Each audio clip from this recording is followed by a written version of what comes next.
ಪ್ರಜಾನುಡಿಯ ಆದರ್ಶ ಮಹಿಳೆ ವಿಶೇಷ ಕಾರ್ಯಕ್ರಮಕ್ಕೆ ಸ್ವಾಗತ. ನಾನು ಚೈತ್ರ. ಮಾರ್ಚ್ 8ರಂದು ಅಂತಾರಾಷ್ಟ್ರೀಯ ಮಹಿಳಾ ದಿನಾಚರಣೆಯನ್ನು ಆಚರಿಸಲಾಗ್ತಾ ಇದೆ. ಹಾಗೆಯೇ ಇವತ್ತು ಮಹಿಳೆಯರಿಗೆ ರಾಜಕೀಯ, ಸಾಮಾಜಿಕ, ಆರ್ಥಿಕ ಆಗಿರ್ಬೋದು ಎಲ್ಲ ಕ್ಷೇತ್ರಗಳಲ್ಲಿಯೂ ಕೂಡ ಮಹಿಳೆ ಇವತ್ತು ಪುರುಷರಿಗೆ ಸಮಾನವಾದಂತಹ ರೀತಿಯಲ್ಲಿ ಇವತ್ತು ಅವಕಾಶವನ್ನು ಕಲ್ಪಿಸಿಕೊಡಲಾಗಿದೆ. ಹಾಗೆ ಇವತ್ತು ಈ ಮೆಡಿಟೇಷನ್ ಅಂತಲೂ ಕೂಡ ನಿಮಗೆ ಗೊತ್ತಿರ್ಬೋದು.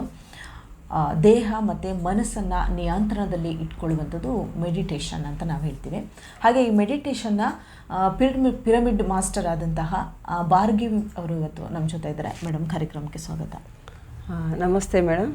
ಓಕೆ, ಇವತ್ತು ಈ ಮೆಡಿಟೇಷನ್ ಇದೊಂದು ಜೊತೆಗೆ ಆಗಿದ್ರೆ, ಇನ್ನೊಂದು ಕಡೆ ಈ ಮಹಿಳೆಯರ ಅಂತಾರಾಷ್ಟ್ರೀಯ ಮಹಿಳಾ ದಿನಾಚರಣೆಯನ್ನು ಮಾರ್ಚ್ 8ರಂದು ಎಲ್ಲ ಕಡೆ ಆಚರಣೆ ಮಾಡ್ತಾ ಇದ್ದಾರೆ. ಸೊ ಮಹಿಳೆಯರಿಗೆ ಇವತ್ತು ಸಮಾನವಾದಂಥ ಅವಕಾಶಗಳು ಎಲ್ಲ ಕಡೆ ಲಭ್ಯ ಆಗ್ತಾ ಇದೆಯಾ, ಅಥವಾ ಎಲ್ಲೋ ಒಂದು ಕಡೆ ತಾರತಮ್ಯ ಏನಾದರೂ ಇದೆಯಾ ಅಂತ? ಇದು ಹೇಳಬೇಕು ಅಂದರೆ ಇದು ಮಹಿಳೆ ಮೇಲೆ ಡಿಪೆಂಡ್ ಆಗಿರುತ್ತೆ. ನಾವು ಅದನ್ನು ಸಮಾನತೆ ಇಲ್ಲ ಅಂತ ಕೂತ್ರೆ ಸಮಾನತೆ ಇಲ್ದಂಗೆ ಆಗುತ್ತೆ. ಆದರೆ ನಾವು ಅದನ್ನು ಮಹಿಳೆಯಾಗಿ ನಾನು ಏನು ಮಾಡಬಹುದು ಅನ್ನೋದು ನಾವು ಆಲೋಚನೆ ಮಾಡಿದ್ರೆ ನಮ್ಮ ಕಡೆಯಿಂದ ಮಾಡೋದು ಖಂಡಿತ ಸಾಧ್ಯ ಇದೆ. ಸಮಾಜದಲ್ಲಿ ಮಹಿಳೆಯರಿಂದನೇ ಎಲ್ಲನೂ ಒಳ್ಳೆ ಕಾರ್ಯಗಳಾಗೋದು ಅಂತ ನನ್ನ ಅಭಿಪ್ರಾಯ. ಮತ್ತು ನಾನು ಇದನ್ನು ಚಿಕ್ಕ ವಯಸ್ಸಿಂದನೂ ನನಗೆ ನಮ್ಮ ಮನೆಯಲ್ಲಿ ಹೇಳಬೇಕು ಅಂದರೆ ನಾನು ಗಂಡು ಬಿರಿ ಅಂತಲೇ ಕರೀತಾಯಿದ್ರು. ನಾನು ಎಲ್ಲದಕ್ಕೂ ನಾವು ಯಾವುದಕ್ಕೂ ಕಡಿಮೆ ಇಲ್ಲ ಮಹಿಳೆಯರು. ಮತ್ತು ಅದಕ್ಕೆ ನಮ್ಮ ಮನೆಯಲ್ಲಿ ನಮಗೆ ಸಹಕಾರ ಸಿಗಬೇಕು ಅಂತಂದರೆ ನಾವು ಮನೆ ವಾತಾವರಣ ನಾವು ಹೇಗೆ ಇಟ್ಕೋತೀವೋ ಅದ್ರ ಮೇಲೆ ನಮಗೆ ಸಹಕಾರ ಸಿಗುತ್ತೆ. ಒಬ್ಬೊಬ್ಬರು ಅಭಿಪ್ರಾಯ ಹೇಳ್ತಾರೆ, ನಮ್ಮ ಮನೇಲಿ ನನಗೆ ಪರ್ಮಿಷನ್ ಇಲ್ಲ, ಅವ್ರು ಕೊಡೋಲ್ಲ, ಅದೆಲ್ಲ ಏನು ನನಗೆ ಅದು ಅಕ್ಸೆಪ್ಟೆನ್ಸ್ ಇಲ್ಲ. ನಾವು ಅದನ್ನು ಹೇಗೆ ತಗೋಬೇಕು, ನಾವು ಮಹಿಳೆಯಾಗಿ ಕೊಟ್ಟು ತಗೊಂಡು ಮಾಡೋ ಇದು ಮಾಡಿದ್ರೆ ಗಿವ್ ಆ್ಯಂಡ್ ಟೇಕ್ ಇದ್ದರೆ ಖಂಡಿತವಾಗ್ಲೂ ಸಾಧ್ಯ ಇದೆ. ಮಹಿಳೆ ಏನು ಬೇಕಾದರೂ ಸಾಧಿಸ್ಬೋದು ಮೇಡಮ್. ನೀವು ಒಬ್ಬರು ಆದರ್ಶ ಮಹಿಳೆ. ಒಂದು ಆದರ್ಶ ಮಹಿಳೆ ಆಗಬೇಕು ಅಂದರೆ ಯಾವ ರೀತಿ ಇರಬೇಕು? ಆದರ್ಶ ಮಹಿಳೆ ಆಗಬೇಕು ಅಂದರೆ ನಾವು ಮನೆಯಲ್ಲಿ ಫಸ್ಟು ನಮ್ಮ ಮನೆಯಲ್ಲಿ ನಾವು ಈಗ ಈ ಸಮಾಜದಲ್ಲಿ ಹೆಣ್ಣು ಮಕ್ಕಳಿಗೊಂಥರ ನೋಡೋದು, ಗಂಡು ಹುಡುಗರು ಒಂಥರ ನೋಡೋದು ತಾಯಿಯಿಂದನೇ ಶುರು ಆಗುತ್ತೆ. ಹಳೆ ಕಾಲದಿಂದ ಬರ್ತಾ ಇದೆ. ಆದರೆ ಇವಾಗ ಅದು ಕಮ್ಮಿ ಆಗಿದೆ. ಯಾಕೆಂದರೆ ಮಹಿಳೆಯರು ಅವರನ್ನೇ ಗುರುತಿಸ್ಕೊಂಡಿದ್ದಾರೆ ಮತ್ತು ತಮ್ಮ ಮಕ್ಕಳನ್ನು ವಿದ್ಯಾಭ್ಯಾಸಕ್ಕೆ ಕಳಿಸಿ ಎಲ್ಲ ಮಾಡಿ ಎಲ್ಲರೂ ಇವರು ಸಮಾಜಕ್ಕೆ ಎಲ್ಲ ಥರನೂ ಇವರು ನಿಲ್ಲಬೇಕು ಅನ್ನೋದು ಮಹಿಳೆಯರಿಗೂ ಅರ್ಥ ಆಗಿದೆ. ಮತ್ತು ನನಗೆ ಈ ಆಧ್ಯಾತ್ಮಿಕವಾಗಿ ಹೇಳಬೇಕು ಅಂದರೆ ಇದರಲ್ಲಿ ಮಹಿಳೆಯರಲ್ಲಿ ಪುರುಷರಾಗಲಿ ಮಹಿಳೆಯರಾಗಲಿ ನಾವು ಆತ್ಮಸ್ಥಿತಿಯಲ್ಲಿ ನೋಡಿದ್ರೆ ಪುರುಷರು ಮಹಿಳೆಯರು ಇಬ್ಬರೂ ಸಮಾನರೇ. ಒಂದು ಮಹಿಳೆಯಲ್ಲೂ 50% ಪುರುಷತ್ವ ಇರುತ್ತೆ, ಶ್ರೀತ್ವನೂ ಇರುತ್ತೆ. ಅದೇ ಥರ ಪುರುಷರಲ್ಲೂ 50% ಶ್ರೀತ್ವ ಇರುತ್ತೆ ಮತ್ತು ಪುರುಷತ್ವ ಇರುತ್ತೆ ಅಂತ ನನಗೆ ಈಗ ನಾನು ಒಂದು ಧ್ಯಾನ ಮಾರ್ಗಕ್ಕೆ ಬಂದ ಮೇಲೆ ನನಗೂ ಇದು ತಿಳಿಯಿತು. ತುಂಬ ವಿಷಯಗಳು ಆಧ್ಯಾತ್ಮಿಕವಾಗಿ ನಾವು ಬೆಳೆಯೋದಕ್ಕೆ ನಾನು ಈಗ ತೊಡ್ಕೊಂಡಿರೋದು ಧ್ಯಾನ ಪ್ರಚಾರ ಇದೆಯಲ್ಲ, ಅದು ಆನಾಪಾನಾಸತಿ ಧ್ಯಾನ ಮಾರ್ಗದಲ್ಲಿ ನನಗೆ ಸುಮಾರು ವಿಷಯಗಳು ನನಗೆ ತಿಳಿದೇ ಇರೋದು. ಅಜ್ಞಾನದಲ್ಲಿದ್ದೆ ನಾನು. ಆ ಜ್ಞಾನ ಪಡೆದ ಮೇಲೆ ನಾನು ಮಹಿಳೆಯಾಗಿ ಇನ್ನೂ ತುಂಬ ಚೆನ್ನಾಗಿ ನಾವು ಸಂಸಾರಕ್ಕೆ ಮತ್ತು ನಮ್ಮ ಸೊಸೈಟಿಗೆ ಮತ್ತು ನಮ್ಮ ದೇಶಕ್ಕೆ, ದೇಶದಿಂದ ವಿದೇಶಗಳಲ್ಲಿ ಪ್ರತಿಯೊಂದನ್ನು ನಾವು ಕೆಲಸ ಮಾಡ್ಬೋದು ಅಂತಿದೆ. ಮತ್ತು ನಮ್ಮ ಸೊಸೈಟಿನಲ್ಲಿ, ನಮ್ಮ ಸೊಸೈಟಿ ಹೆಸರು ಪಿರಮಿಡ್ ಸ್ಪಿರಿಚುವಲ್ ಸೊಸೈಟಿ ಮೂಮೆಂಟ್ ಅಂತ. ಇದರಲ್ಲಿ ನಮ್ಮಲ್ಲಿ ಮಹಿಳಾ ಧ್ಯಾನ ಯಜ್ಞಗಳೇ ನಡೀತಾ ಇದೆ. ಮಹಿಳೆಯರೇ ಮುಂದೆ ಇದ್ದೀವಿ. ಏನೇ ಧ್ಯಾನ ಮಾಡಿದ್ರೂ ನಾದ ಧ್ಯಾನ ಯಜ್ಞ ಅಂತ ನಡೀತು ಮೈಸೂರಲ್ಲಿ, ಮತ್ತು ವಚನ ಸಾಹಿತ್ಯ ಅಂತ ನಡೀತು ಕೂಡಲ ಸಂಗಮದಲ್ಲಿ. ಎಲ್ಲನೂ ಮಹಿಳಾ ಚಕ್ರನೇ, ಮಹಿಳಾ ಧ್ಯಾನ ಚಕ್ರನೇ ಇದೆ. ತುಂಬ ಚೆನ್ನಾಗಿ ನಡೆಯುತ್ತೆ. ಮಹಿಳೆಯರು ಎಲ್ಲರೂ ಈ ಧ್ಯಾನ ಮಾರ್ಗಕ್ಕೆ ಬಂದು ಪರಿಪೂರ್ಣತೆ ಹೊಂದಿದ್ದಾರೆ. ಮತ್ತು ಮಹಿಳೆಯರಿಂದ ಎಲ್ಲ ಸಾಧ್ಯ ಅನ್ನೋದು ಹೌದು, ನಾವು ನಡ್ಸ್ಕೊಂಡು ಹೋಗ್ತಾ ಇದ್ದೀವಿ ನಾವು. ಮುಖ್ಯವಾಗಿ ಮೆಡಿಟೇಷನ್ ಅಂದರೆ ಏನು ಮ್ಯಾಮ್? ಯಾಕಂದರೆ ಎಷ್ಟೊಂದು ಜನರಿಗೆ ಧ್ಯಾನ ಅನ್ನೋದ್ರ ಬಗ್ಗೆ ಅಷ್ಟು ಜ್ಞಾನ ಇರೋದಿಲ್ಲ. ಮೆಡಿಟೇಷನ್ ಅಂದರೆ ಏನು ಅಂತಂದರೆ ಅದನ್ನು ನಮ್ಮ ಆಲೋಚನೆಗಳನ್ನ ನಾವು ಸರಿಯಾದ ರೀತಿಯಲ್ಲಿ ತೊಗೊಂಡು ಹೋಗೋದಕ್ಕೆ ಅದು ಸಹಕಾರಿಯಾಗತ್ತೆ. ಮೇಯ್ನಾಗಿ ಈಗ ಏನಾಗುತ್ತೆ ಅಂತ ನಾವು ಪ್ರಾಪಂಚದಲ್ಲಿ ಇದ್ದಾಗ ಒಂದಿಲ್ಲ ಒಂದು ಚಿಂತೆ, ಬೆಳಗ್ಗೆ ಎದ್ದ ತಕ್ಷಣ ತಿಂಡಿ ಚಿಂತೆ, ಸಾಯಂಕಾಲ ಆದ ತಕ್ಷಣ ಆಫೀಸಿಂದ ಮನೆಗೆ ಹೋಗಿ ನಾಳೆ ಏನು ತರಕಾರಿ ತರಬೇಕು ಅನ್ನೋ ಚಿಂತೆ, ಇದೇ ಚಿಂತೆಲಿರ್ತೀವಿ. ಸರಿಯಾಗಿ ಅದನ್ನು ನಾವು ನಿಭಾಯಿಸೋಕ್ಕಾಗಲ್ಲ. ಈಗಿನ ಕಾಲದಲ್ಲಿ ಸಂಸಾರ ನಡೆಸಬೇಕು ಅಂದರೆ ಮಹಿಳೆಯೂ ಕೆಲಸಕ್ಕೆ ಹೋಗ್ತಾರೆ, ಮತ್ತು ಇಬ್ಬರು ಅಪ್ಪ ಅಮ್ಮ ಇಬ್ಬರೂ ಕೆಲಸಕ್ಕೆ ಹೋಗ್ತಾ ಇದ್ದಾರೆ. ಮಕ್ಕಳ ಕಡೆ ಗಮನ ಕೊಡೋದೇ ಕಷ್ಟ ಆಗಿದೆ. ಇವರ ಆಫೀಸಿಲ್ ಟೆನ್ಷನ್ನು ಮತ್ತು ಟ್ರಾಫಿಕ್ ಟೆನ್ಷನ್ನು ಇವೆಲ್ಲ ಟೆನ್ಷನಿಂದ ಮಕ್ಕಳ ಕಡೆ ಗಮನ ಕೊಡೋಕ್ಕಾಗ್ತಾಯಿಲ್ಲ. ಮಕ್ಕಳು ಈ ಮೊಬೈಲು ಅದ್ರ ಕಡೆ ಹೋಗಿದ್ದಾರೆ. ಇವರು ಬೇಕು ಅಂತ ಮಾಡ್ತಾ ಇಲ್ಲ, ಇವರ ಪರಿಸ್ಥಿತಿ ಹಾಗಾಗ್ಬಿಟ್ಟಿದೆ.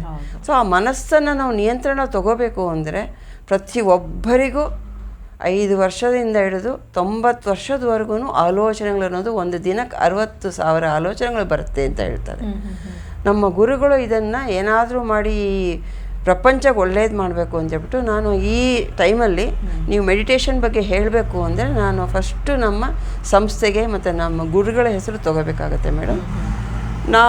ನಾನು ಈ ಧ್ಯಾನಕ್ಕೆ ಸೇರಿದಾಗ ನನಗೇನೂ ಗೊತ್ತಿಲ್ಲ. ಈ ಧ್ಯಾನಕ್ಕೆ ನಾನು December 14, 2022 ಸೇರಿದೆ. ನನಗೆ ಸುಮಾರು ಕಾಯಿಲೆಗಳಿತ್ತು. ತಿಂಗಳಿಗೆ 5,000 ರೂಪೀಸ್ ಮೆಡಿಸನ್ ಆಗ್ತಾಯಿತ್ತು.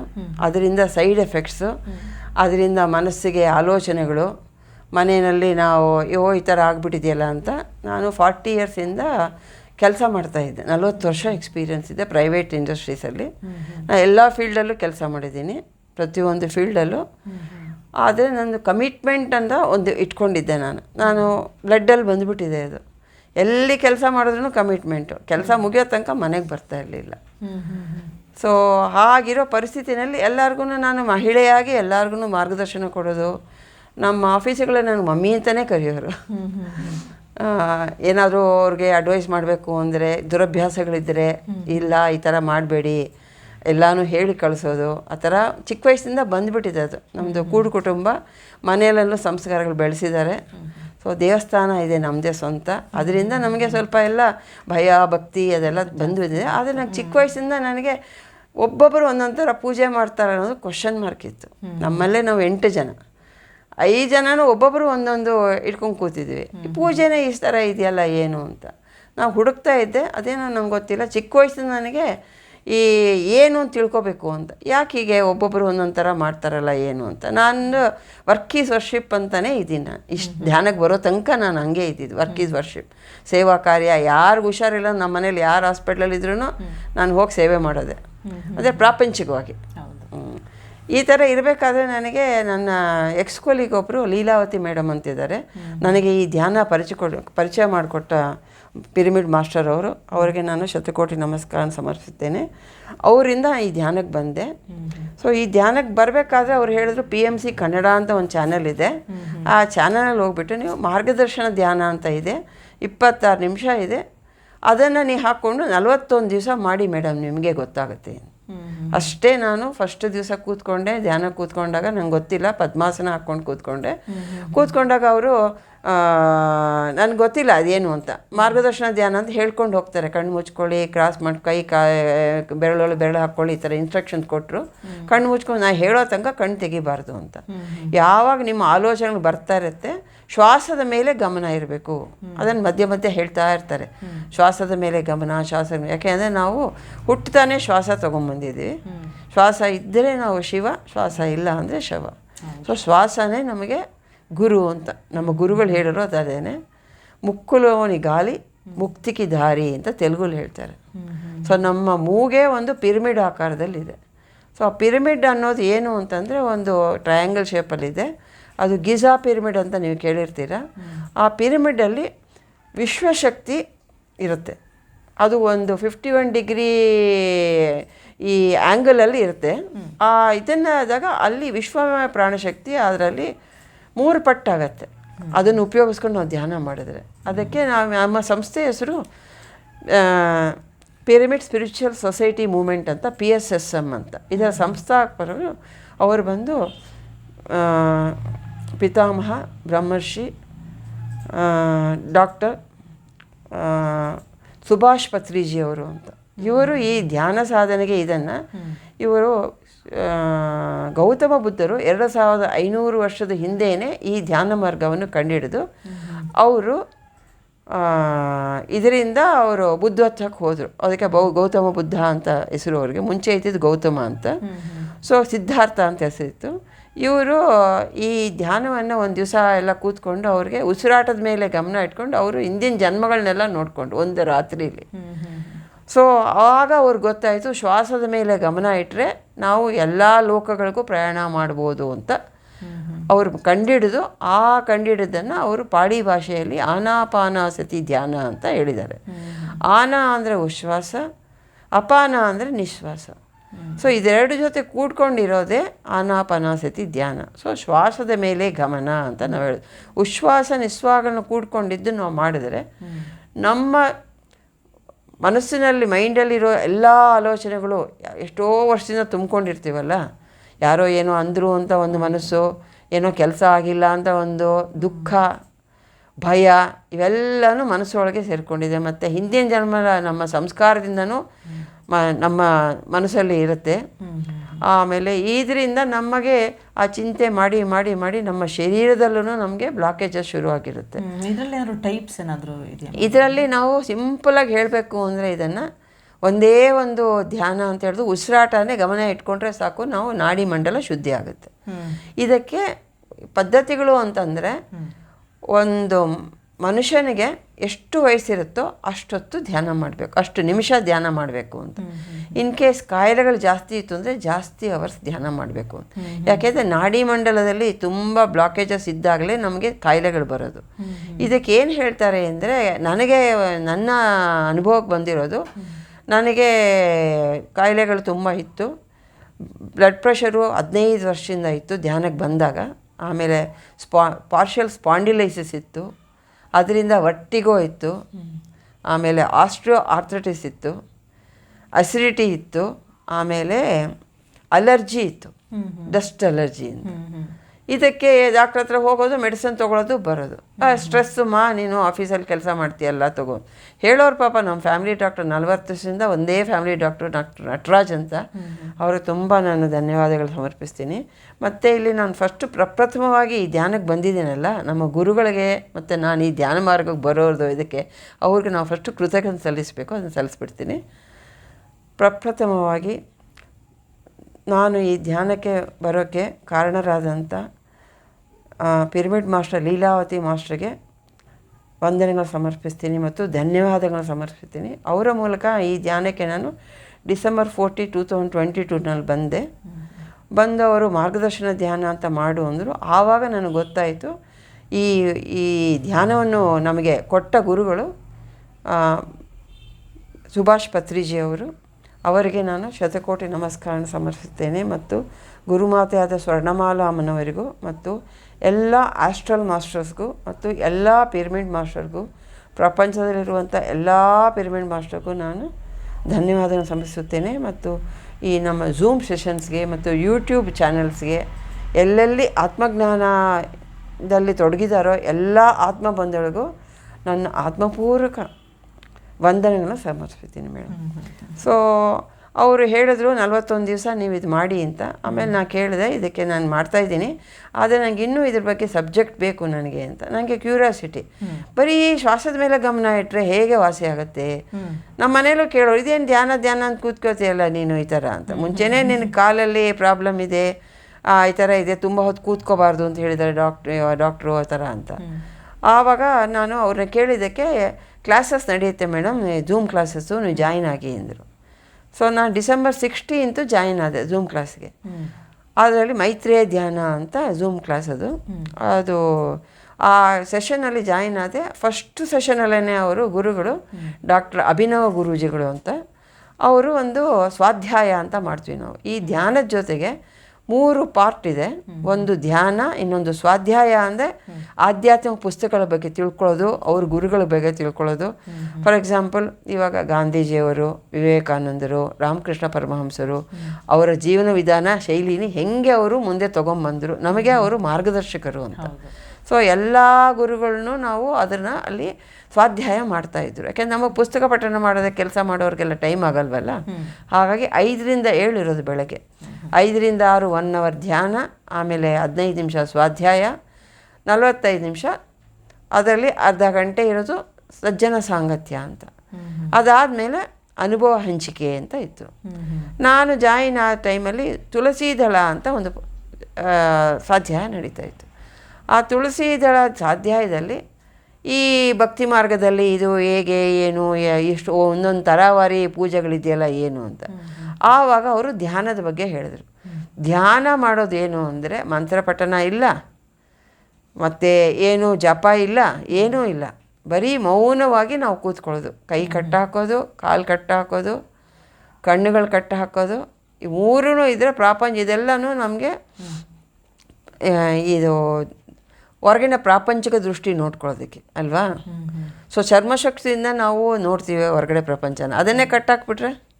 ಸೊ ಇದೆಲ್ಲ ಕಟ್ಟಾಕಿದಾಗ ನಮಗೆ ಮನಸ್ಸಿನಲ್ಲಿ ಆಲೋಚನೆಗಳಿರುತ್ತೆ. ಈಗ ಸಾಮಾನ್ಯವಾಗಿ ಜನರಿಗೆ ಸ್ವಲ್ಪ ಟೈಮ್ ಇರಲ್ಲ, ಈ ರೀತಿ ಎಲ್ಲ ಆಗುತ್ತೆ. ಸೊ ಅವರು ಎಷ್ಟು ನಿಮಿಷ ಮಾಡಬೇಕು? ಅವರು ಅಟ್ಲೀಸ್ಟ್ ಒಂದು 41 ದಿವಸ ಅವರು ಬೆಳೆಸ್ಕೊಂಡು ಹೋಗ್ಬೋದು. ಒಂದು 20 ನಿಮಿಷ ಮಾಡಿಕೊಂಡು. ಅದಕ್ಕೇನು ಟೈಮ್ ಇಲ್ಲ.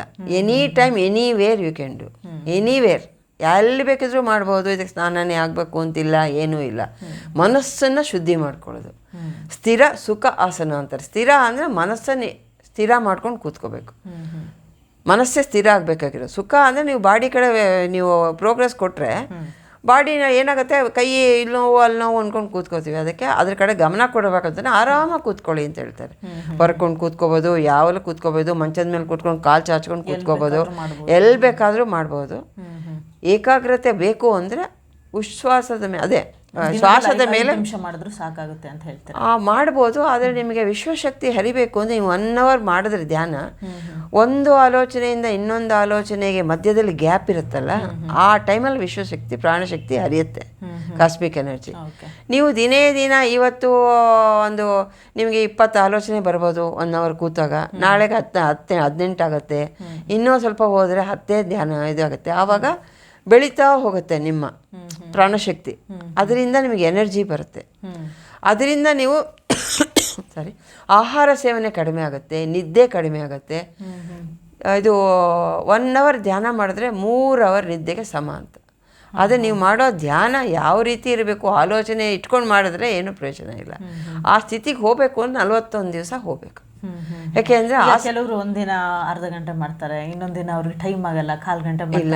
ಆ ಥರ ನಾವು ಯಾವ ಥರ ಇದನ್ನು ಇವಾಗ ಏನು ಅಂದರೆ ಶಿರಡಿ ಸಾಯಿಬಾಬಾರವ್ರು ಹೇಳಿದ್ದಾರೆ, ಶ್ರದ್ಧಾ ಸಬೂರಿ ಅಂತ ಅಲ್ವಾ. ಶ್ರದ್ಧೆ ಇಲ್ಲದೆ ಅಂದರೆ ಶ್ರದ್ಧವಾನ್ ಲಭತೆ ಜ್ಞಾನಂ ಅಂತ ಹೇಳ್ತಾರೆ. ಶ್ರದ್ಧೆ ಇರಬೇಕು, ಶ್ರದ್ಧೆ ಇದ್ರೇ ಜ್ಞಾನ ಸಿಗೋದು. ಈಗ ಸ್ಕೂಲ್ಗೆ ಹೋಗಿ ಮಕ್ಕಳನ್ನ ಕಳಿಸ್ಬಿಟ್ಟು ಅವ್ರು ಪಾಠ ಕೇಳಲಿಲ್ಲ ಅಂದರೆ ಹೇಗೆ ಬರೋಕ್ಕಾಗತ್ತೆ? ಇವತ್ತು ಮಾತ್ರ ಕ್ಲಾಸ್ ಅಟೆಂಡ್ ಮಾಡಿ 1 ವಾರ ಹೋಗದೆ ಮಾನಸ ಹೋದರೆ ಮಕ್ಕಳ ಪರಿಸ್ಥಿತಿ ಏನಿರುತ್ತೆ? ಅದೇ ಥರ ದಿನೇ ದಿನೇ ಇದನ್ನು ಮಾಡಿದಾಗ ನಮ್ಮ ಶ್ವಾಸ ನಮ್ಮ ನಾಡಿ ಮಂಡಲೆಲ್ಲ ಪ್ರಯಾಣ ಮಾಡುತ್ತೆ. ಅದಕ್ಕೆ ನಮ್ಮ ಮೂಳೆ ತನಕ ಹೋಗೋದಕ್ಕೆ 41 ದಿವಸ ಬೇಕಾಗುತ್ತೆ. ಆಹಾರ ಸೇವನೆ ಮಾಡ್ತೀವಲ್ಲ, ತಕ್ಷಣ ನಾವು ತಿಂದ ತಕ್ಷಣ ನಮಗೇನೋ ಇದು ಆಗೋದಿಲ್ಲ, ಅಜೀರ್ಣ ಆಗೋದಿಲ್ಲ. 1-2 ದಿವಸ ಆದಮೇಲೆ ಗೊತ್ತಾಗುತ್ತೆ ಅಲ್ಲಿ ಆಹಾರ ಏನೋ ತಿಂದಿದ್ದೆ, ಹಿಂಗೆ ಆಗಿರ್ಬೋದು ಅಂತ. ಸೊ ಇದನ್ನು ನೀವು ಧ್ಯಾನ ಅನುಭವವೇ ಜ್ಞಾನ ಅಂತ ನಮ್ಮ ಗುರುಗಳು ಹೇಳಿದ್ದು. ಅನುಭವದಿಂದನೇ ನಾನೆಲ್ಲ ಪಡ್ಕೊಂಡಿರೋದು. ಆದರೆ ಗುರುವಾಣಿ ಏನೇನು ಹೇಳ್ತಾರೋ ಅವರು ಒಂದು ಸಿತ ಹೇಳಿದ್ರು, ಒಂದು ಕ್ಲಾಸ್ ಮಾಡ್ತಾಯಿದ್ರು, ನಾವೇ ದಿವ್ಯ ಔಷಧಿ ಅಂತ. ಏನು ಅಂತ, ಯಾವುದು ಅಂತಂದರೆ ನಿಮ್ಮ ಆಲೋಚನೆಗಳೇ ನಿಮಗೆ ಶತ್ರು. ನೀವು ವಿನಾಶಕಾರಿ ಆಲೋಚನೆ ಮಾಡಿದ್ರೆ ವಿನಾಶಕಾರಿ ಅದು ನಿಮಗೆ ರಿಸಲ್ಟ್ಸ್ ಬರುತ್ತೆ. ಇನ್ಪುಟ್ ಹೇಗಿರುತ್ತೋ ಔಟ್ಪುಟ್ ಹಾಗೇ ಇರುತ್ತೆ ಅಂತ.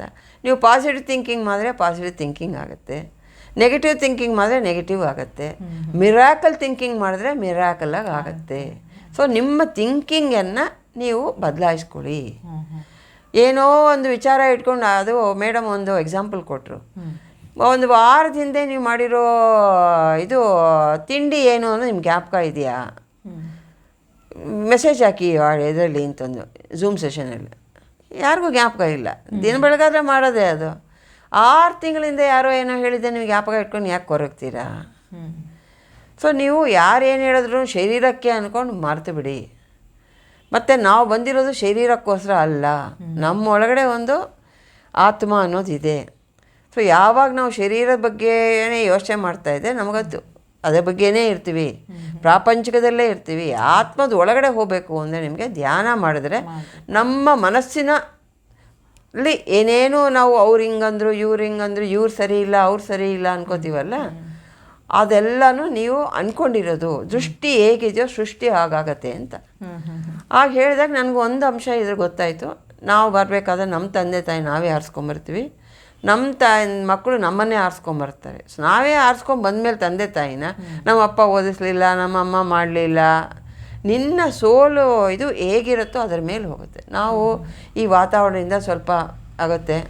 ಸಹವಾಸ ದುಡ್ಡು ಸಹವಾಸ ಮಾಡಿದ್ರೆ ಸನ್ಯಾಸಿ ಕೆಡ್ತಾರಲ್ಲ, ದುಷ್ಟ ಮಾಡಿದ್ರೆ ಸನ್ಯಾಸಿ ಕೆಟ್ಟ ಅಂತ. ಆ ಥರ ನಮ್ಮನ್ನು ನಾವು ಆ ಥರ ಮಾಡ್ಕೋತೀವಿ. ಈಗ ತಂದೆ ತಾಯಿಗಳ ಮಾತು ಕೇಳೋದು ಅದೆಲ್ಲ ತುಂಬ ಯಾರೂ ಕೇಳೋದಿಲ್ಲ. ಮತ್ತು ಈ ಮೀಡಿಯಾ ಇದೆಲ್ಲ ಬಂದಿದೆ ಅಂತ ಹೇಳ್ಬಿಟ್ಟು ಅದಕ್ಕೋಸ್ಕರ ಮಕ್ಕಳಿಗೂ ಧ್ಯಾನ ತುಂಬ ಇಂಪಾರ್ಟೆಂಟು ಅಂತ. ಸೊ ನಾನು ಧ್ಯಾನದ ಬಗ್ಗೆ ಜನರಿಗೆ ಯಾವ ರೀತಿ ಅಭಿಪ್ರಾಯ ಇದೆ ನಮ್ಮ? ಧ್ಯಾನದಲ್ಲಿ ತುಂಬ ಜನಕ್ಕೆ ಡಾಕ್ಟರ್ಸೇ ಇವಾಗ ಹೇಳ್ತಾರೆ ಮೆಡಿಟೇಷನ್ ಮಾಡಿ ಅಂತ. ಯಾಕಂದರೆ ಮನಸ್ಸಲ್ಲಿ ನಂಬ್ತಾರೆ, ಕೆಲವು ನಮ್ಮದೇ ಇರುವಂಥ ಜನನೂ ಇದ್ದಾರಾ ಅಂತ. ಅದಕ್ಕೆ ಕಾರಣ ಏನು ಅಂದರೆ ಅವ್ರಿಗಿನ್ನೂ ಅಜ್ಞಾನದಲ್ಲಿದ್ದಾರಮ್ಮ. ನಾವು ಭೂಮಿ ಮೇಲೆ ಬರಬೇಕಾದ್ರೆ ನಾವು ಇದೆಲ್ಲ ನಾವು ಒಪ್ಕೊಂಡ್ಬರ್ತೀವಂತೆ, ಇಷ್ಟು ಸಕ್ಸಸ್ಸು ಇಷ್ಟು ಫೇಲ್ಯೂರ್ ನನಗೆ ಓಕೆ ಅಂತ ಆತ್ಮ ಒಪ್ಕೊಂಡು ಬರುತ್ತೆ. ಇಲ್ಲಿಗೆ ಬಂದ ಮೇಲೆ ಕಲುಷಿತ ವಾತಾವರಣದಲ್ಲಿ ಮಾಯೆ ಅನ್ನೋ ಪೊರೆ ಬಂದು ನಾವು ಚೇಂಜ್ ಆಗ್ತೀವಿ. ಯಾವ ಸೋಲು ಕೆಟ್ಟವರಿಲ್ಲ, ಅವ್ರಿಗೆ ಅನುಭವ ಬರಬೇಕು. ಈ ಜನ್ಮದಲ್ಲಿ ಅನುಭವ ಪಡ್ಕೊಂಡು ಮುಂದಿನ ಜನ್ಮಕ್ಕೆ ಇಂಪ್ರೂವ್ಮೆಂಟ್ ಆಗುತ್ತೆ. ಹಾಗೆ 7 ಇರುತ್ತೆ ಆತ್ಮಗಳ ಸ್ಥಿತಿ, ಬಾಲಾತ್ಮ, ವೃದ್ಧಾತ್ಮ, ಶೈಶವಾತ್ಮ, ಆ ಥರಗಳು. ಅವರು ಹಾಗೇ ಬಿಹೇವ್ ಮಾಡ್ತಾರೆ. ನಮ್ಮ ಮನೆಯಲ್ಲೇ ಒಂದು ಉದಾಹರಣೆ ಇತ್ತು, ನಂಗೆ ಗೊತ್ತಿರಲಿಲ್ಲ ಧ್ಯಾನಕ್ಕೆ ಮುಂಚೆ.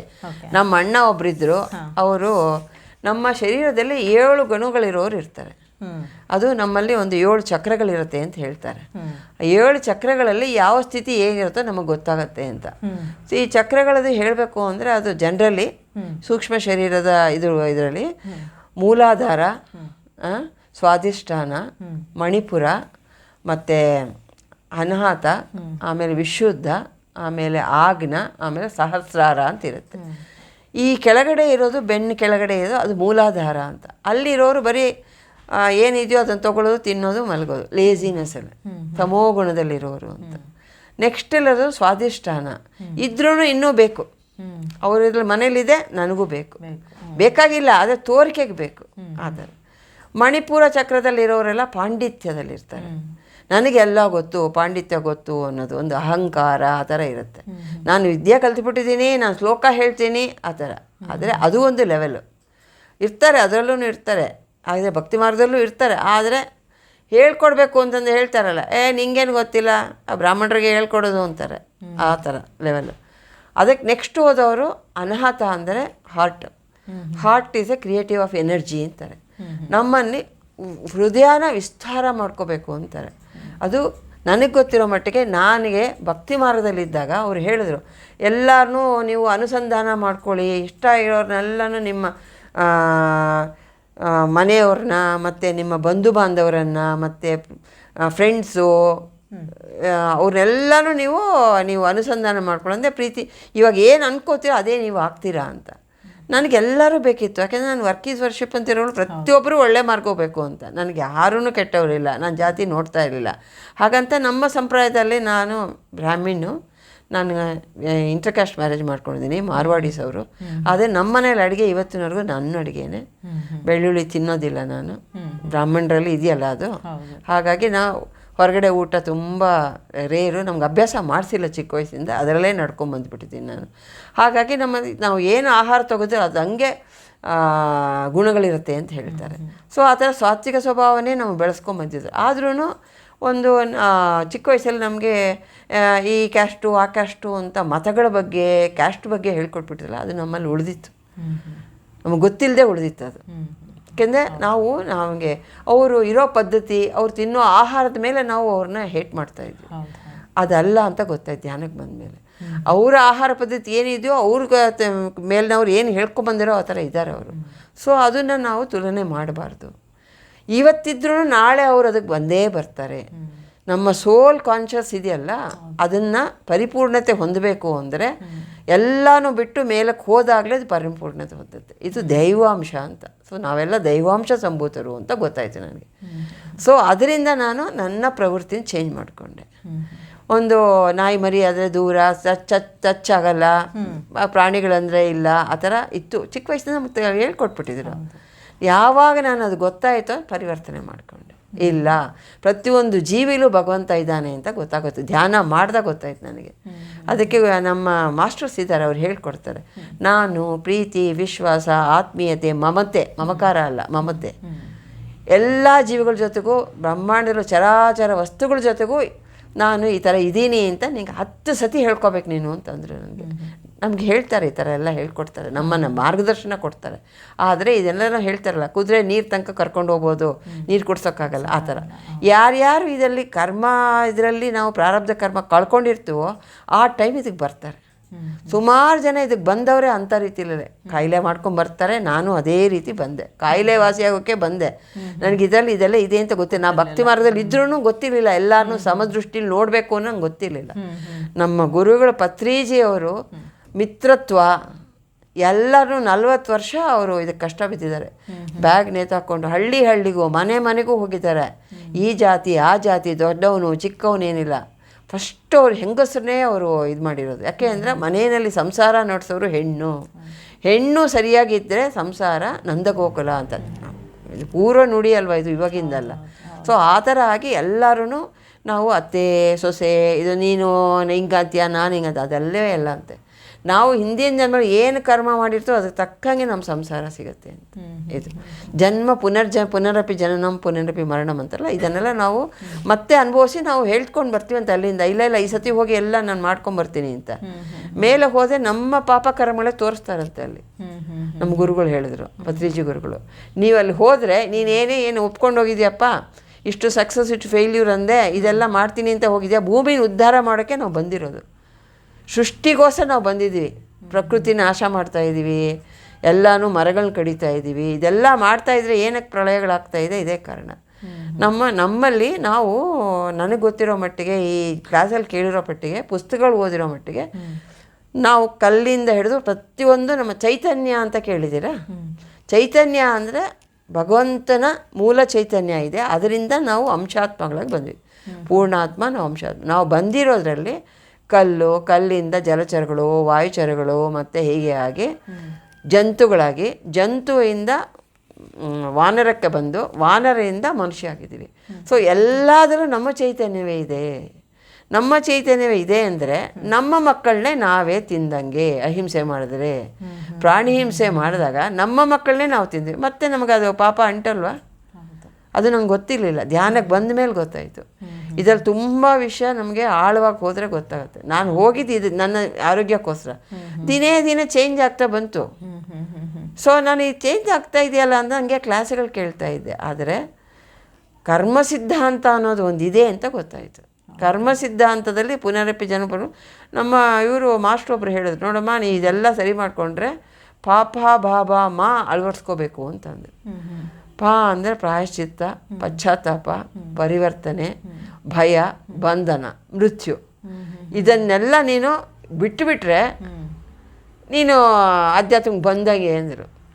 ಸೊ ನಾನು ಅದನ್ನೇ ಇದು ಮಾಡಿಕೊಂಡು 41 ದಿವಸದಲ್ಲಿ ನಾನು ಪರಿವರ್ತನೆ ಹೊಂದ್ಬಿಟ್ಟೆ ಮೇಡಮ್. ನನಗೆ ಅದರಿಂದ ನನಗೆ ಈ ಅಸಿಡಿಟಿ 41 ಡೇಸಲ್ಲಿ ನಂಗೆ ಕಾಣಲೇ ಇಲ್ಲ, ಅಲರ್ಜಿ ಇಲ್ಲ. ಎಷ್ಟು ಗಂಟೆ ಧ್ಯಾನ ಮಾಡ್ತೀರಾ? ನಾನು ಇನಿಷಿಯಲಿ ಬೆಳಗ್ಗೆ 2 ಅವರ್ಸ್ ಮಾಡ್ತಿದ್ದೆ. ನನಗೆ ಒಂದು ಏಮ್ ಇತ್ತು, ಏನಂದರೆ ಅವರು ಮಾಸ್ಟರ್ ಏನು ಹೇಳಿದ್ರು ಅಂದರೆ, ನಿಮ್ಮನ್ನು ನೀವು ಸರಿ ಮಾಡಿಕೊಂಡ್ರೆ ಇನ್ನೊಬ್ಬರು ನೀವು ಧ್ಯಾನ ಹೇಳ್ಕೊಡೋಕ್ಕಾಗತ್ತೆ. ಬೇರೆಯವ್ರ ಅನುಭವ ಬೇಕಿಲ್ಲ. ನಮ್ಮ ಮನೆಯಲ್ಲಿ ಎಲ್ಲರನ್ನೂ ಧ್ಯಾನಕ್ಕೆ ಕರ್ಕೊಂಬರ್ಬೇಕು, ನಾನೇನು ಮಾಡಬೇಕು, ನಾನೇ ಅದಕ್ಕೆ ಉದಾಹರಣೆಯಾಗಿ ಆಗಬೇಕು ಅಂತ. ಇಲ್ಲಿಂದ ತೊಡೆ ತನಕ ಸ್ಟಾಕಿಂಗ್ಸ್ ಹಾಕೋತೆ, ಕಂಪ್ರೆಷನ್ ಸ್ಟಾಕಿಂಗ್ಸ್. ಆಮೇಲೆ ಬ್ಲಡ್ ಥಿನ್ನರ್ ತೊಗೋತಾ ಇದ್ದೆ. ಎಲ್ಲಿ ಪ್ರಯಾಣ ಮಾಡಬೇಕು ಅಂದು ಕಾಲು ಸ್ವೆಲ್ಲಿಂಗ್ ಬರೋದು, ಆಗಲ್ಲ. ಒಂದು 6 ತಿಂಗಳು ಬೆಡ್ ರಿಡನ್ ಇದ್ದೆ, ಕಾಲು ಕೆಳಗೆ ಇಳಿಸೋಕ್ಕಾಗ್ತಾ ಇಲ್ಲ. ಅದಾದಮೇಲೆ ಬ್ಲಡ್ ಥಿನ್ನರ್ ತೊಗೊಂಡೆ. ಅವರೇನೋ ಡಾಪ್ಲರ್ ಟೆಸ್ಟ್ ಮಾಡಿದ್ರು, 5 mg ತೊಗೋಬೇಕು ಬ್ಲಡ್ ಥಿನ್ನರ್ ತೊಗೋಬೇಕು ಅಂದರೆ ನಾನು ಎಲ್ಲೂ ಗಾಯ ಮಾಡ್ಕೋಬಾರ್ದು, ಮಾಡಿದ್ರೆ ವೂಸ್ ಔಟ್ ಆಗುತ್ತೆ ಬ್ಲಡ್ಡು. ಹಲ್ಲು ನೋವು ಆಯಿತು, ಹಲ್ಲು ಕೀಳಿಸ್ಬೇಕು ಅಂದರೆ 4 ಇಂಜೆಕ್ಷನ್ ತೊಗೋಬೇಕು, ಈಗ ತಿನ್ನ ಸ್ಟಾಪ್ ಮಾಡಿ. ಇವೆಲ್ಲ ಇತ್ತು, ಎಷ್ಟು ಪ್ರಾಸೆಸ್ಸು. ಮನೇಲಿ ಚಪ್ಪಲಿ ಹಾಕ್ಕೊಂಡು ಓಡಾಡಬೇಕು, ದೇವಸ್ಥಾನಕ್ಕೆ ಹೋದರೆ ಕಾಲ್ಚೀಲ ಹಾಕ್ಕೊಂಡಿಲ್ಲ ಅಂದರೆ ಸ್ವೆಲ್ಲಿಂಗು ಎಲ್ಲ. ಇದು ಈ ಹಿಂಸೆ ಇದೆಯಲ್ಲ, ಇದರಿಂದ ಹೊರಬರಬೇಕು ಅಂತ ಒಂದು ಸಂಕಲ್ಪ ಮಾಡಿಕೊಂಡೆ. ನಮ್ಮ ಗುರುಗಳದ್ದು ಒಂದು ಹಾಡಿದೆ, ಪತ್ರಿಜಿ ಗುರುಗಳದ್ದು, ಸಂಕಲ್ಪ ಶಕ್ತಿ ಅಂತ ಒಂದು ಹಾಡು. ಅದು ಮಾಡಿಕೊಂಡು ಸ್ಟಾಕಿಂಗ್ಸು ಮನೇಲಿ ಹಾಕ್ಕೊಳ್ಳೋದು ನಿಲ್ಲಿಸ್ಬಿಟ್ಟೆ. ಬರೀ ವಾಕಿಂಗ್ ಮಾತ್ರ ಹಾಕ್ಕೊಂಡು ಹೋಗ್ಬೇಕು ಅಂತ ಡಿಸೈಡ್ ಮಾಡಿದೆ. ಆಮೇಲೆ 40 mg ತೊಗೋತಾ ಇದ್ದೆ, BP-ನ 20 mgಗೆ ರೆಡ್ಯೂಸ್ ಮಾಡಿದೆ.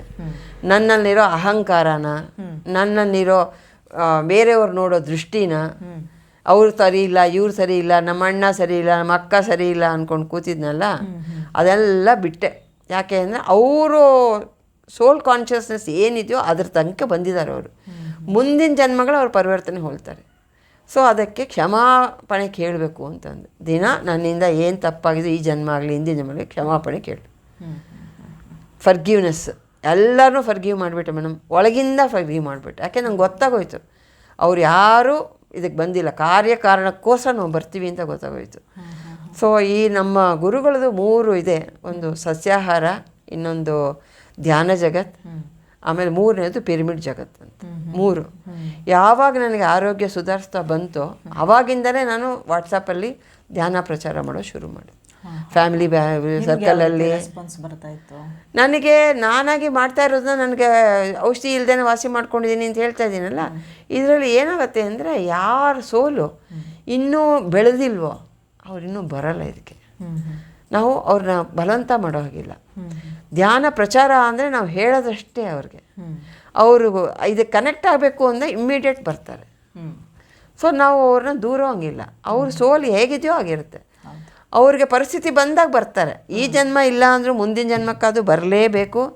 ಪ್ರತಿಯೊಬ್ಬರೂ ಅವರ ಸೋಲನ್ನ ಅವರು ಕ್ಲಿಯರ್ ಮಾಡ್ಕೊಂಡು ಕ್ಲೆನ್ಸ್ ಮಾಡಿಕೊಂಡೇ ಹೋಗಬೇಕು. ಮೇಲೆ ನಾವು ಒಂದು ಒಪ್ಪಂದ ಮಾಡ್ಕೊಂಡು ಬಂದಿದ್ವಿ, ನಾ ಕೆಳಗಡೆ ಭೂಮಿಗೆ ಹೋಗಿ ಭೂತಾಯಿನ ಪ್ರತಿಯೊಂದೂ ಪ್ರಕೃತಿನ ನಾನು ಕಾಪಾಡ್ತೀನಿ. ಅದಕ್ಕೆ ನಾವು ಬರೋದು, ಸೃಷ್ಟಿ ಮಾಡೋದೇ ಅದಕ್ಕೆ ಅಲ್ವಾ, ಸೃಷ್ಟಿ ಇರೋದೇ ಅದಕ್ಕೆ ಅಲ್ವಾ, ಬ್ರಹ್ಮಾಂಡದಲ್ಲಿ ಇರೋದು ಸೃಷ್ಟಿನೇ ಅದಕ್ಕೆ.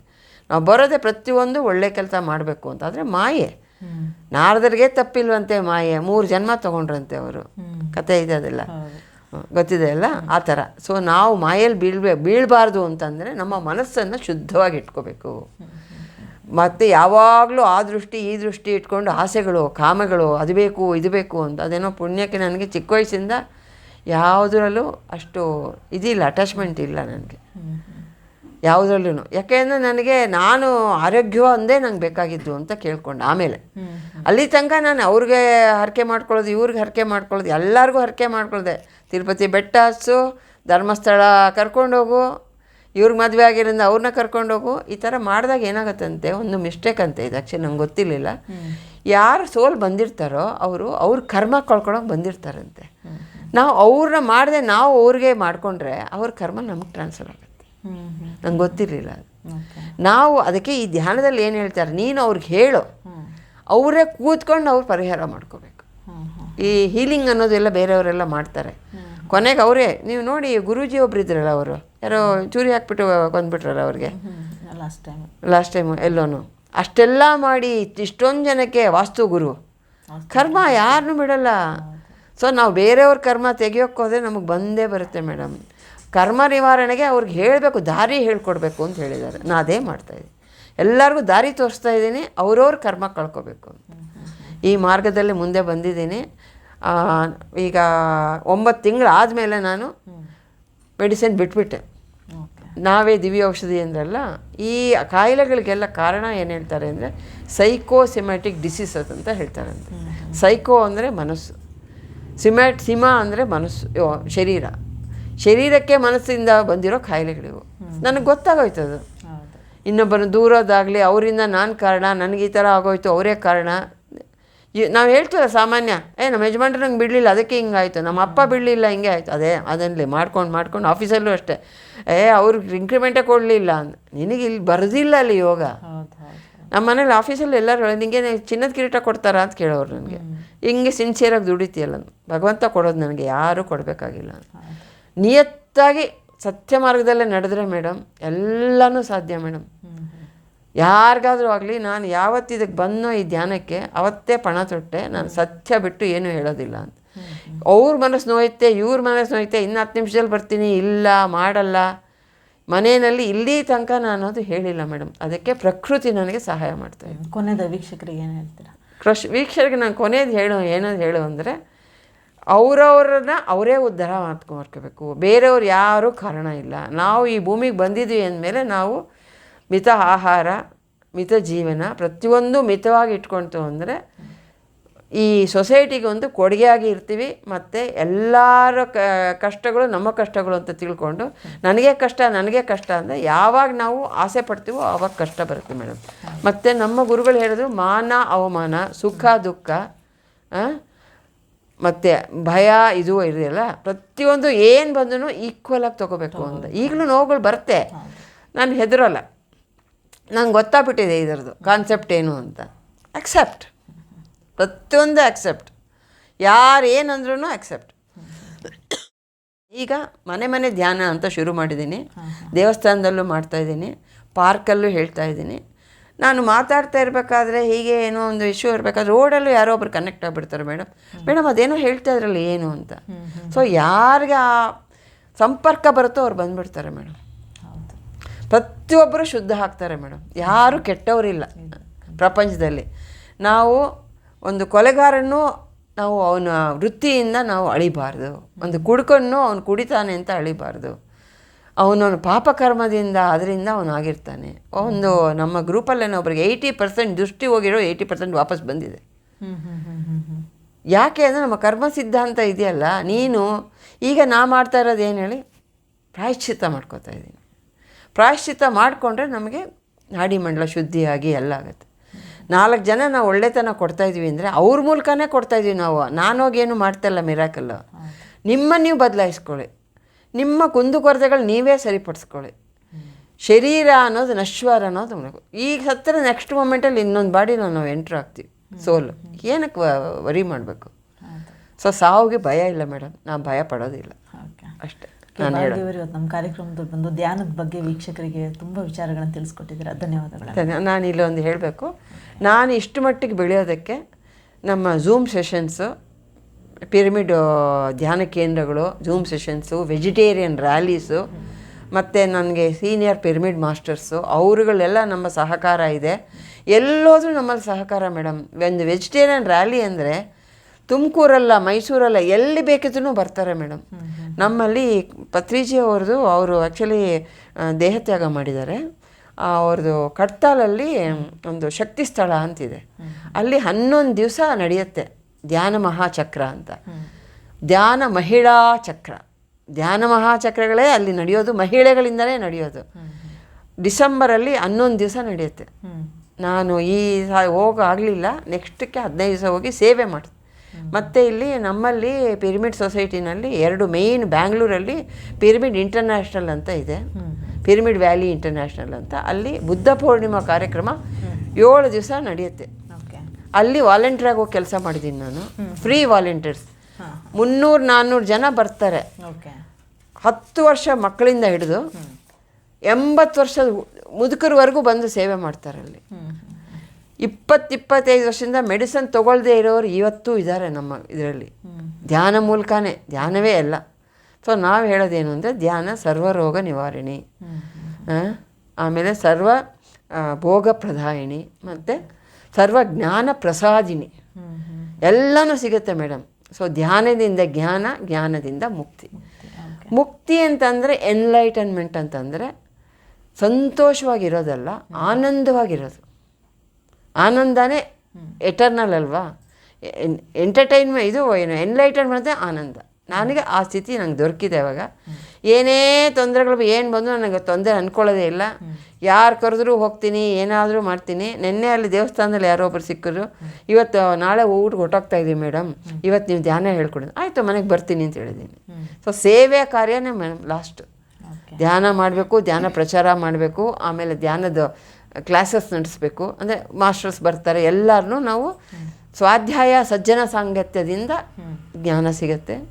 ಅದರಿಂದ ನೆಕ್ಸ್ಟು ಸರ್ವೀಸ್ ಲೆವೆಲ್ಗೆ ಹೋಗ್ತೀವಿ ನಾವು. ಯಾರೂ ನಮ್ಮಲ್ಲಿ ಈವನ್ ಟಾಯ್ಲೆಟ್ಸಿಂದ ಹಿಡಿದು ಪ್ರತಿ ಖುದ್ದಾಗಿ ಎಲ್ಲರೂ ಅವ್ರುಗಳೇ ಎಲ್ಲ ಕಡೆ ಹೋದ್ರೂ ನಾವು ಅಷ್ಟು ಕ್ಲೀನಾಗಿ ಇಟ್ಕೊಂಡಿರ್ತೀವಿ. ಕ್ಯೂ ಸಿಸ್ಟಮ್ ಫಾಲೋ ಮಾಡ್ತೀವಿ. ಎಲ್ಲನೂ ಅದೆಲ್ಲ ಸಿಕ್ಕಿದ್ದು ಧ್ಯಾನದಿಂದ. ಅಷ್ಟು ಹೇಳೋಕ್ಕೆ ಇಷ್ಟಪಡ್ತೀನಿ. ಭಗವಂತನ ಹತ್ರ ದೈವ ಸ್ವರೂಪ ಅಂತಂದರೆ ನಮ್ಮ ಗುರುಗಳು ಅದೇ ಹೇಳೋದು, ಮೈ ಡಿಯರ್ ಗಾಡ್ಸ್ ಅಂತಲೇ ಸಂಬೋಧನೆ ಮಾಡ್ತೀವಿ. ಗಾಡ್ಸ್ ಅಂದರೆ ದೈವತ್ವ ಅಂತ. ಪರಬ್ರಹ್ಮ ಬೇರೆ, ಪರಮಾತ್ಮ ಬೇರೆ, ಆತ್ಮಗಳಲ್ಲಿ ಪರಮಾತ್ಮ ಆಗ್ತೀವಿ ನಾವು ಅಂತ. ಅದಕ್ಕೆ ನಮ್ಮ ಸೋಲು ಕಾನ್ಷಿಯಸ್, ಇದೆಲ್ಲನೂ ತತ್ವಗಳಲ್ಲಿ ಇದ್ದೀವಿ ನಾವು. ಕೃಷ್ಣ ಕಾನ್ಷಿಯಸ್ ಅಂತಲೇ ಅದೇ ಅರ್ಥ. ನಾವು ಆ ಲೆವೆಲ್ಗೆ ಬೆಳಿಬೇಕು ಅಂತ. ಸೊ ನಿಮಗೂ ಸಹ ತುಂಬ ಧನ್ಯವಾದಗಳು ಅವಕಾಶ ಕೊಟ್ಟಿದ್ದಕ್ಕೆ. ಮೇಯ್ನಾಗಿ ನಾನು ಹೇಳಿದ ತಕ್ಷಣ ನೀವು 5 ನಿಮಿಷ ಧ್ಯಾನಕ್ಕೆ ಕೂತ್ಕೊಂಡ್ರಲ್ಲ, ಯಾಕೆಂದರೆ ನಾವು ಎಲ್ಲೋದ್ರೂ ಫಸ್ಟು 5 ನಿಮಿಷ ಧ್ಯಾನಕ್ಕೆ ಕೂತ್ಕೊಂಡ್ರೆ ನೀವು ಅದನ್ನು ಇದರೊಳಗಡೆ ಇಳಿತೀರಾ ಅಂತಷ್ಟೇ. ಥಾಟ್ಸ್ ಎಲ್ಲ ಹೋಗಿ ಅದನ್ನು ರಿಸೀವ್ ಮಾಡ್ಕೊಳ್ಳೋ ಸ್ಟೇಜಲ್ಲಿ ಇರ್ತೀರಾ ಅಂತ. Thank you very much.